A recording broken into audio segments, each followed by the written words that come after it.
Hello everyone, আজ সন্ধ্যায় করব আমি 50 টাকা চ্যালেঞ্জ। চলো দেখা যাক 50 টাকায় ঠিক কত রকমের খাবার আমরা খেতে পারি। যা গরম পড়েছে তার জন্যই ফার্স্টে নিয়ে নিয়েছি 10-এর একটা ক্যাম্পার, 5-এর একটা অরুণ আইসক্রিম। এটা খেয়ে আগে গাটা ঠান্ডা করিনি, তারপর খাবো গরম গরম খাবার। নিয়ে নিয়েছি গরম গরম 10 টাকার জিলেপি। তো চলো শেষ পর্যন্ত দেখা যাক ঠিক কত রকমের খাবার আমরা খেতে পারি।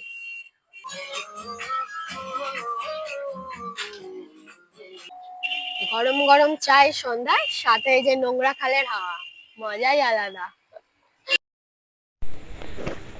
আমি এখন খেয়ে নিচ্ছি 10 টাকার ফুচকা। আচ্ছা, আমাদের এখানে তো 10 টাকা 4টে ফুচকা পাওয়া যায়, তোমাদের ওখানে কটা পাওয়া যায় অবশ্যই আমাকে কমেন্টে জানিও।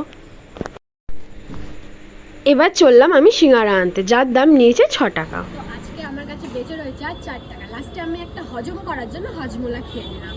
তো আজকের ভিডিওটি এখানেই শেষ করলাম। আজকের জন্য টাটা। তো অবশ্যই তোমরা জানিও যে আজকে আমি ঠিক কত রকমের খাবার খেলাম। টাটা।